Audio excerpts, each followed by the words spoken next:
Christopher Nolan praises obsession in Backroom, says young audiences are rejecting AI slop.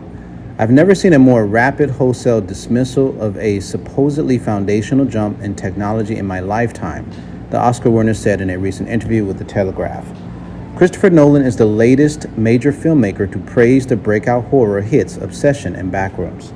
In a new interview with The Telegraph, promoting his upcoming epic, The Odyssey, Nolan reflected on the lengths he went to in order to make the film feel authentic, including traveling the world and assembling a cast of thousands. I think cinema is vital and essential and continues to transform itself, the Oscar winner said. We've got all these great new young voices in movies, making the medium their own and moving it forward. The article states that Nolan pointed to Curry Baker and Kane Parsons, the filmmakers behind Obsessions and Backrooms, as evidence that things are on the right track. Both horror films have made history at the box office.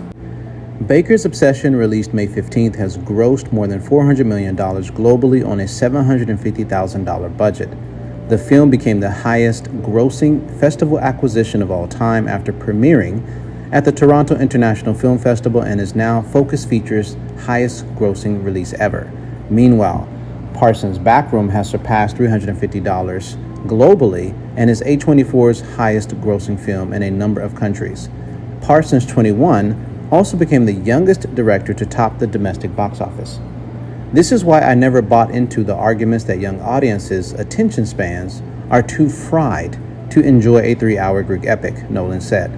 Those films are so mysterious and ruminative. I mean, parts of Backrooms are like David Lynch at his most obscure, and yet young people can't get enough of them. The Oppenheimer director continued, I've never seen a more rapid wholesale dismissal of a supposedly foundational jump in technology in my lifetime. So much energy has been expended on bringing in AI, but if you look at the generation's reaction, they're utterly rejecting it. Nolan also cited his children, who are in their late teens and early 20s, as examples. Their judgment of AI slop has been immediate and harsh. They see it for what it is very quickly, and it's much easier for them to identify it because it grew out of an outline world they know really well, he explained. While that doesn't mean that every aspect of the technology is useless or meaningless, the filmmaking is hitting at exactly the wrong time.